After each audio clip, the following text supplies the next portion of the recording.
Hi, food friends. It's Kevin. And I'm Ralph behind the camera. What are you making today, Kevin? Well, here we are. You know what? Last Wednesday was officially Ash Wednesday, which means the start of Lent. So I thought what we could do is we could make some things here that are Lenten-friendly. Meat-free and Lenten-friendly. Exactly. And so you know what? We always like the classics. And so you know what we're doing tonight, Ralph? I don't. Is a tuna casserole. Oh, that sounds good. So we're going to make a tuna casserole. We're going to change it up a little bit. So we've got some of the traditional ingredients. Here's what we've got. I've got, of course, some egg noodles. We've got some French fried onions. For the top. Mm-hmm. These are dehydrated celery flakes. And I'm going to we're going to rehydrate them. I'm going to put about you can get these at some stores sell them. They also sell them in like the bulk food place. So what I'm going to do is I'm going to just add some hot water to that. Is this a step saver or something you could do with actual real celery, or is this a particular flavor that it gives that's called for? Yeah, I mean, I like celery, and the thing is, I mean, in terms of making tuna casserole, some people use cream of celery soup or cream of mushroom soup, and that is totally fine if you want to use a cream soup, but we're not. We're going to actually make our own sauce. Oh, that's nice. And we're going to sort of make a béarnaise, or a cream sauce. So these are some sort of fancy tuna casserole. But this will give you that flavor, that broth. Do you know what I mean? Too. Let me get a whiff of the. You got it? Yeah. Okay. So we're going to add some mushrooms. We've got our tuna. Sorry, Charlie. I've got a couple of vegetable bouillon cubes, butter, cheese, milk. Okay? So what I'm going to do first is, looks like the water's boiling. So you know what? We're going to just go ahead and get our noodles in there. We'll get those cooked. Now, whatever the package says, in this case, 6 to 8 minutes. I'm probably going to go about 6 because I don't want these overcooked, because this is all going to go in the oven anyway. So we'll get our noodles going, and then I'm going to come back and we'll start putting stuff together for our cream sauce that we're going to use instead of canned soup. So it's Lent, we're celebrating, and we're making a tuna casserole. So now we're going to start on the sauce. What are we listening to? I love this. This sounds like yakety sax. It is, but it's not Benny Hill. Well, it's Boots Randolph, and we also have, it's an album that has, it's called Chet, Floyd, and Boots. It's Chet Atkins, Floyd Kramer on piano, and Boots Randolph on we love saxophone. all of them. So it's a little country mix. Very nice. American music for American classics. That's right, and tuna casserole is definitely an American classic. So what you got going on? We're going to French it up a little bit with this sauce. So here's what I've done. I've melted the butter, 6 tablespoons. Paula Deening it up. So a good rule of thumb on a béarnaise or cream sauce is, for every cup of milk, 2 tablespoons of butter, 2 tablespoons of flour. Okay? So 2 and 2? 2 and 2. So we've got 6 tablespoons of butter, and I'm going to put in 6 tablespoons of all-purpose flour here. 2, 3, 4,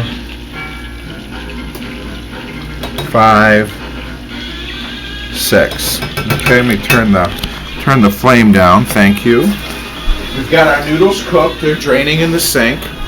And so now we've got our fat, which is the butter. We've got our flour, and we're making our roux.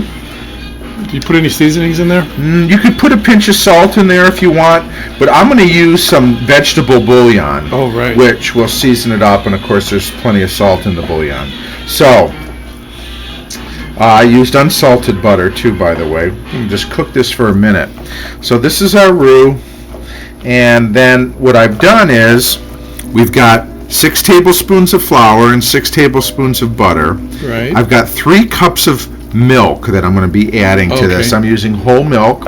And what I've done with the milk is I brought it to room temperature, okay, just to take the chill off. So when it goes in, the temperature you're not doesn't lowering go the temp. Yeah. So is this one of those things where you have to pour it and stir it at the same time? Yes. Okay. You want me to pour it? No, if you'd hold the camera, I think we can do this. Okay. If only I had 2 more arms. All right, I'm happy with the color there. So here's our milk over here. Okay. Okay. So this is 3 cups of milk. Pour that in. Again, I'm using whole milk. Bring this up a little bit. So this is where, you would use a cream of mushroom soup or cream of chicken soup. And again, okay. But we're not using canned soups, and certainly we don't have any problem with people using canned soups because we use them all the time, don't we? Anybody that has seen any of your other previous episodes will know that we're into the step savers. Yep, no food snobbery here. Nope. But we make it like our moms used to, which is never ashamed to use canned soups. But this time, Kevin's Frenching it up, as he said. Yeah, we're going to French it up a little bit and just make our own sauce. So it's been about 3 or 4 minutes, and you see what's happening here, Ralph? Look at that beautiful. This would be, like a medium cream sauce. But you see how nice, Thickening how up. that's come together? So there we go. So that's our base. Okay? Okay. And it's a beauty. Now what we're going to do is we're going to season it up a little bit.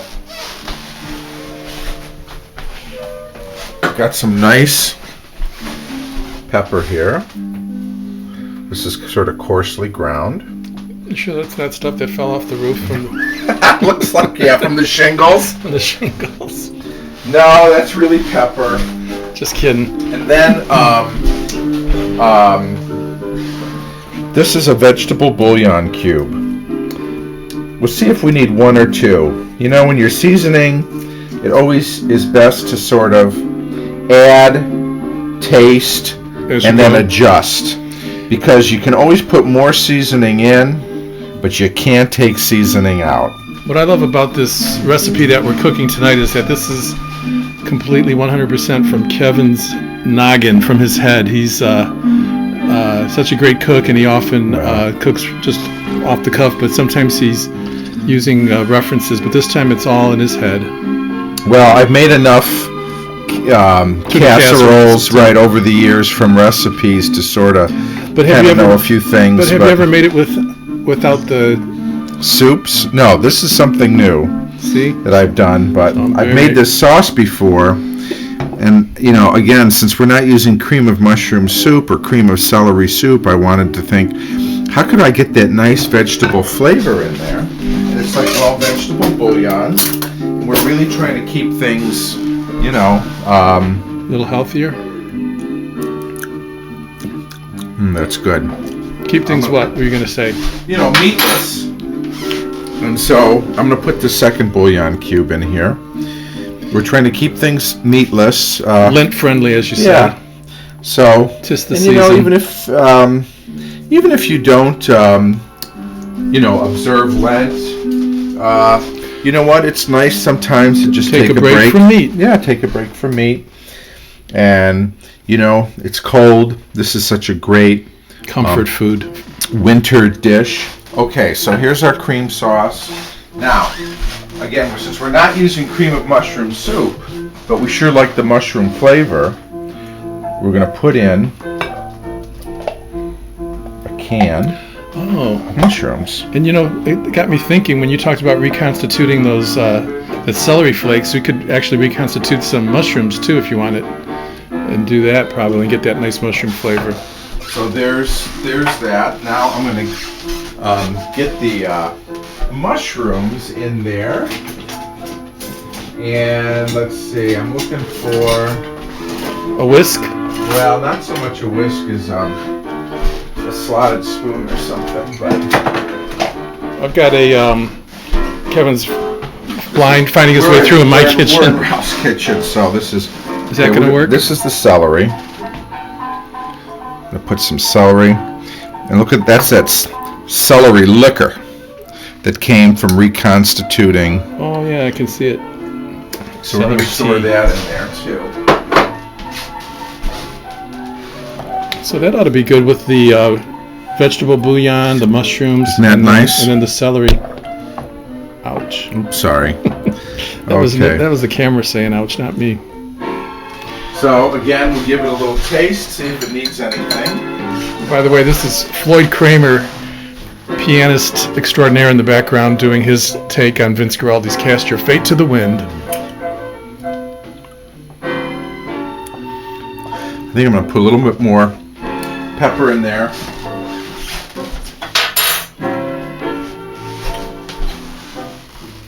Okay, we're going to come back and then put our tuna, our sauce, our noodles, our cheese all together and get this baby in the oven, okay?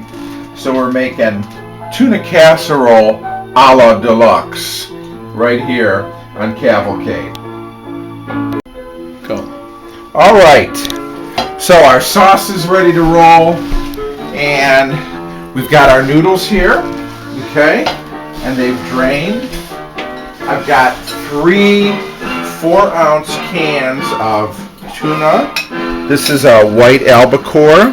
In water or oil? In water. That's my preference, but you know what? People should use what they like.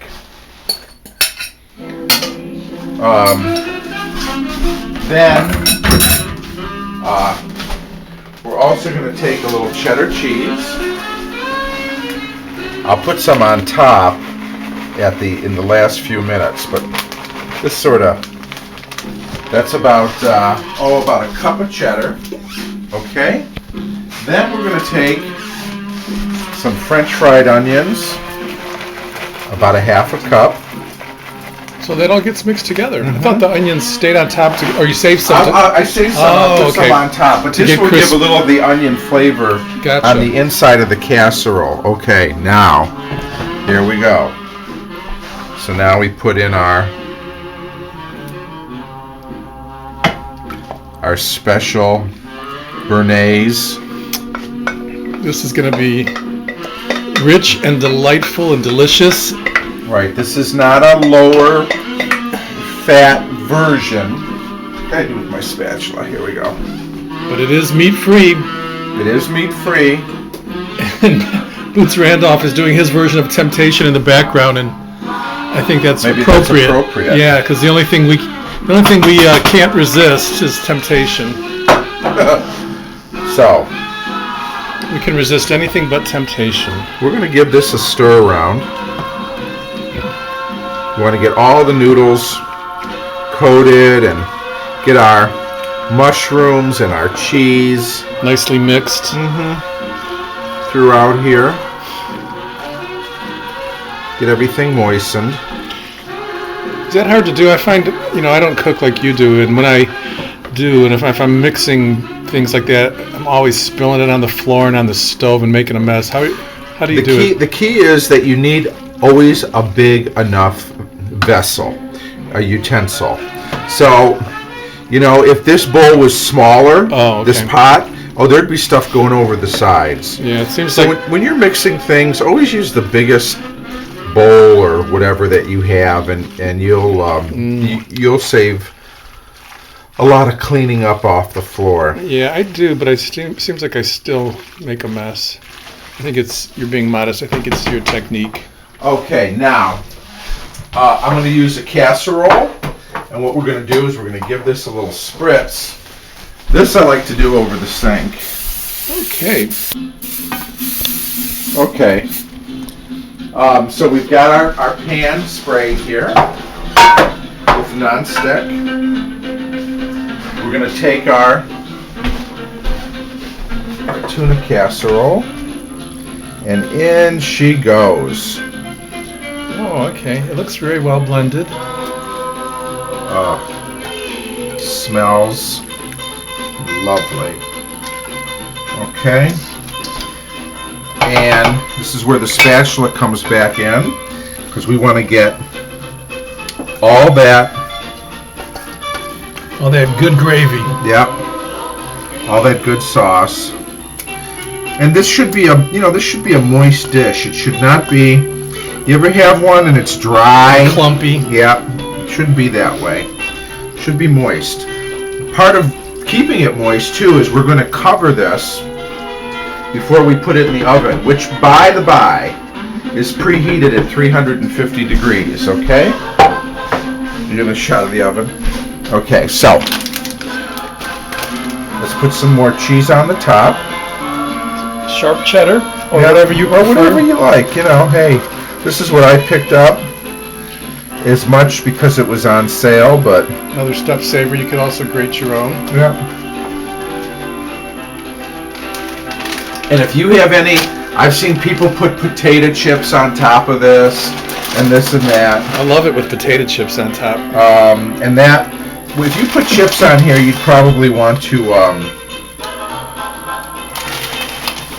leave it unbaked or uncovered for a little bit in the oven. brown it up. When you put the chips on, yeah. What about the French fried onions? No, these I'm still gonna cover it. So I'm gonna get the foil.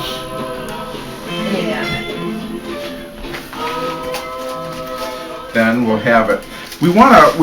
Everything's pretty much cooked here. So 40 minutes in a 350 degree oven. Shiny side down. Shiny side down. I learned that from watching Cavalcade of Food with Kevin Petrassi. Okay. And there we go. We'll get this kitchen cleaned up, come back in 40 minutes, and it's time to eat. Tuna casserole, deluxe. Lenten special. So, we have been in for 40 minutes. We're going to turn the oven off and take out our casserole. Our Lux tuna casserole, or what'd you call it? Casserole? Tuna casserole a la deluxe. And there it is. Wow. Does that look good? Does that smell good? Looks delish. So that's a great Lenten treat. Meatless. Meatless, and yet this is going to stick to your ribs and fill you up. And like I said, whether it's Lent or any other time you just want to make a break. You know, comfort food is comfort food's always eternal. in style. Exactly. It's eternal. So there it is, our version of the tuna casserole. So thanks for being a part of this one, and we'll see you next time. Danke schön. Bye. Bye, y'all.